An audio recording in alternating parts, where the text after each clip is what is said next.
Hello viewers, Dr. Rajendra Singh Rajau and I am an assistant professor in Department of Zoology, Government College Kota, under College Education, Rajasthan. Welcome to our YouTube channel CC Raj GC Kota class. इस video में हम WBC counting के बारे में बात करेंगे जो कि BSc के स्टूडेंट्स के प्रैक्टिकल सिलेबस के अंतर्गत आता है। सबसे पहले यहाँ पर हम जो हमारा उद्देश्य है WBC काउंटिंग यानी कि जो गिवन ब्लड सैंपल है उसमें WBC की गणना करनी है। उसके लिए कुछ उपकरणों की आवश्यकता होती है और कुछ केमिकल्स की आवश्यकता होती है। तो सबसे पहले हमें हेमोसाइटोमीटर की आवश्यकता होगी। इसके अलावा एक WBC पिपेट की आवश्यकता होगी, एक प्रिकिंग निडल की आवश्यकता होगी, साथ ही साथ में माइक्रोस्कोप की भी आवश्यकता होगी। इसके अलावा स्प्रिट लैंप और वॉच ग्लास की ज़रूरत होगी और एक डाइल्यूटिंग फ्लूइड जिसे WBC डाइल्यूटिंग फ्लूइड या टर्क्स फ्लूइड कहते हैं उसकी आवश्यकता होगी। एब्सोल्यूट अल्कोहल की ज़रूरत होगी, साथ में distilled water end of course the blood sample that is required for this experiment. तो ये कुछ एक्सपेरिमेंट करने के लिए आवश्यक उपकरण और केमिकल्स हैं जिनका मैंने आपको बताया। यहाँ पर हम देख सकते हैं हेमोसाइटोमीटर जो कि RBC काउंटिंग में जैसा था वैसा ही यहाँ पर एक न्यूबार स्लाइड होता है जिसमें WBC के काउंटिंग के लिए ये इस तरह के जो कोने पर जो 9 वर्ग होते हैं इनको काम में लिया जाता है। 9 में से सिर्फ 4 को हम काम में लेंगे।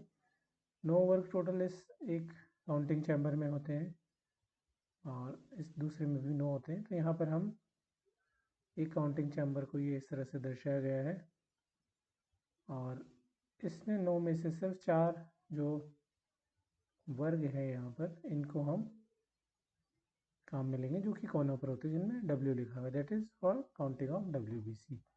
प्रीवियस वीडियो में हमने बताया था कि RBC काउंटिंग के लिए बीच वाले 1 मिलीमीटर के जो वर्ग है उसको काम में लेते हैं।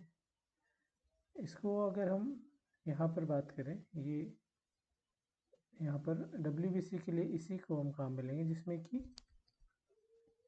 कोने वाले के अगर हम एक वर्ग की बात करें तो इसमें 16 वर्ग यहाँ पर होते हैं ना, और इनमें हमें काउंटिंग करनी होती है। WBC 16 वर्ग यहाँ पर होंगे इस कोने वाले में, 16 इसमें होंगे, देन 16 इसमें और 16 इसमें। इनमें हमें WBC की काउंटिंग करनी है, चारों कोनों के जो वर्ग है। इसके बाद दूसरा जो उपकरण जो रिक्वायर्ड है that is this WBC pipette. इस WBC पिपेट में यहाँ पर हम देख सकते हैं कि 0.5 का मार्क है, 1 मार्क है, ये हम यहाँ पर देख सकते हैं। इसके अलावा एक 11 का मार्क यहाँ पर इस बल्ब के अंदर होता है और इस बल्ब के अंदर ही एक वाइट बीड भी होता है जो कि डाइल्यूटिंग फ्लूइड जिसे हम टर्क्स फ्लूइड कहते हैं, WBC डाइल्यूटिंग फ्लूइड, उसमें ब्लड सैंपल को मिक्स करने के काम आता है दिस वाइट बीड। देन एक रबर ट्यूब होता है यहाँ पर देख सकते हैं, उसके लास्ट में एक माउथ पीस होता है वाइट रंग का। तो इस तरह से ये WBC पिपेट की संरचना है।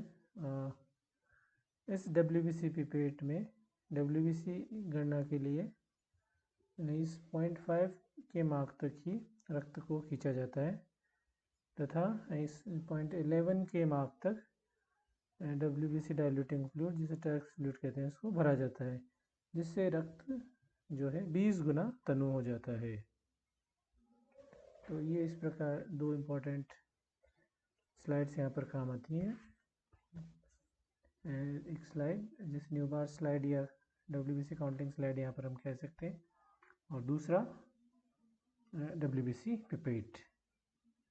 टर्क्स फ्लूइड जो हम बात कर रहे हैं WBC डाइल्यूटिंग फ्लूइड, उसके बारे में अगर हम बात करें तो वो एक इस तरह का फ्लूइड है जिसमें जेंशियन वायलेट 10 ग्राम, उसके अलावा 1 ml ग्लेशियल एसिटिक एसिड और 100 ml आसुत जल को काम में लेकर इसको बनाया जाता है और इसको बोतल में भरकर सुरक्षित रखा जाता है। यह द्रव आरबीसी को तो नष्ट कर देता है लेकिन डब्ल्यूबीसी के केंद्रकों को अभिरंजित कर देता है। इसमें हम अगर बात करें विधि की, तो जैसा हमने आरबीसी काउंटिंग में बात किया था उसके से मिलता जुलता यहाँ पर विधि होगा, लेकिन यहाँ पर बीच वाला जो चैम्बर है इसको आरबीसी में इसको लिए काम में लिया गया था, ये जहाँ पर दर्शाया गया है। जबकि डब्ल्यूबीसी में इन चारों कोनों पर जो 4 वर्ग हैं 1 मिलीमीटर स्क्वायर के, इनको काम में हम लेंगे, है ना।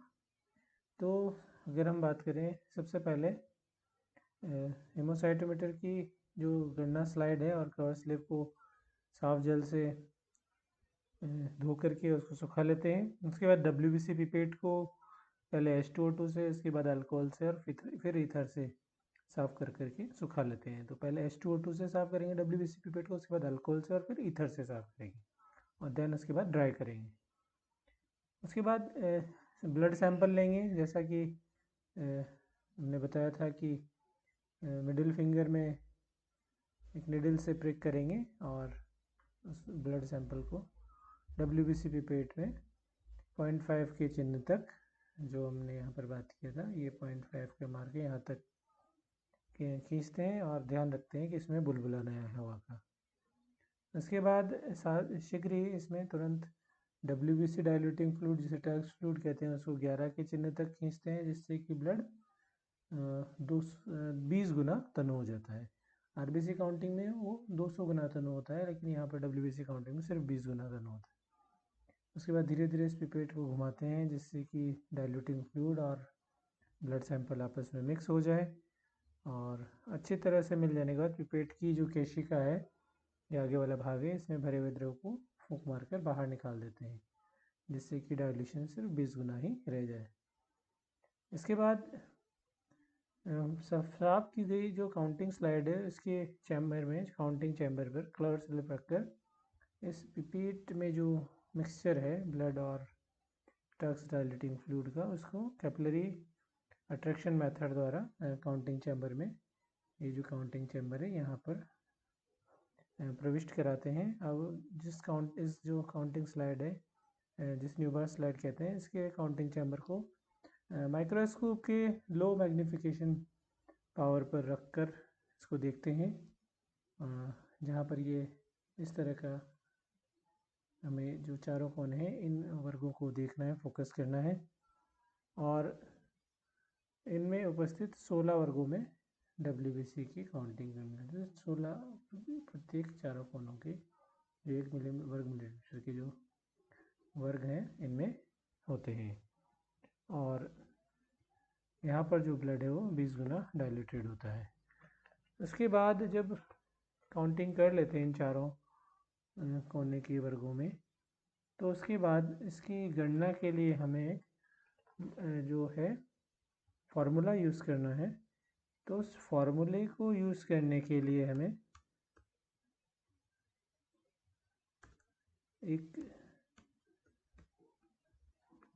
हम यहाँ पर अभी उस फार्मूले के बारे में बात करेंगे, जैसा हमने आरबीसी के लिए काउंटिंग के लिए काम में लिया था। यहाँ पर हमें आरबीसी काउंटिंग वाला फार्मूला है, इसको नहीं काम में लेकर के हमें यहाँ पर एक नया फार्मूला लिखना होगा। तो नया फार्मूला जब हमें लिखना है तो यहाँ पर हमने डाइल्यूशन किया था 20 गुना, जबकि आरबीसी वाले में हमने डाइल्यूट किया था 200 गुना। उन चीज़ों को यहाँ पर हमें ध्यान रखना होगा, फार्मूले में वो सब चीज़ें कैलकुलेट करते समय हमें सही ढंग से मेंशन करना है। जैसे हम बात करें यहाँ पर अभी सबसे पहले डब्ल्यूबीसी काउंटिंग के लिए हमें क्या करना है, ये फार्मूला एक हमें पता होना चाहिए, डब्ल्यूबीसी काउंटिंग, और ये वही करेंगे पर क्यूबिक mm ऑफ ब्लड के अंतर्गत हम काउंट करते हैं। तो सबसे पहले हमें पता है कि न्यूबार स्लाइड जो होती है 0.1 मिलीमीटर गहरी होती है, उसको भी हम यहाँ पर ध्यान रखेंगे। तो फॉर्मूले में हमें क्या करना है, सबसे पहले हमने प्रति घन मिलीमीटर रक्त में कणिकाओं की संख्या 16 वर्गों में एक हम बात करें यहाँ पर कि किस तरह से हम उस फॉर्मूले को यूज़ करेंगे। तो यहाँ पर हमें सबसे पहले 16 वर्गों में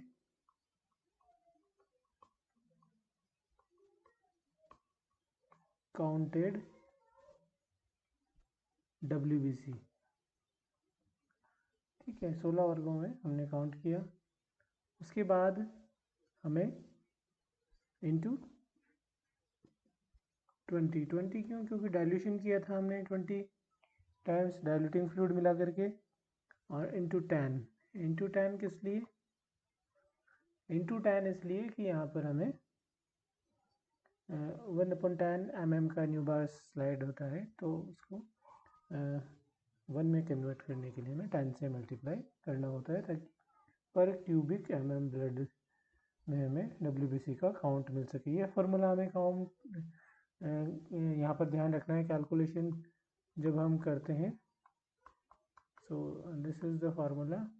16 वर्गों में काउंटेड WBC हम लिखेंगे, उसको 20 × 10 से मल्टीप्लाई करेंगे, और जो संख्या आती है वो हमारा यहाँ पर रिज़ल्ट होगा।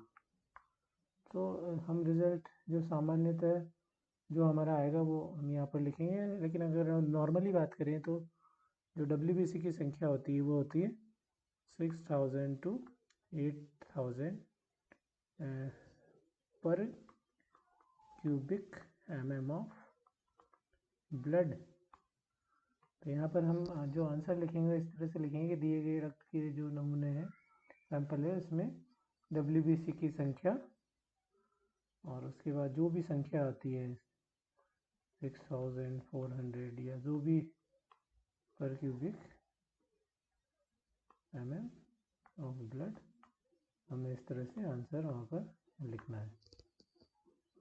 तो ये इस तरह से हम WBC की काउंटिंग करते हैं, और इसको हम 16 वर्गों में जो WBC काउंटेड होता है उसको हम लेते हैं, और यहाँ पर इसको 20 × 10 से मल्टीप्लाई किया जाता है। So hope you have enjoyed this video, and thank you for watching the video. Thank you very much.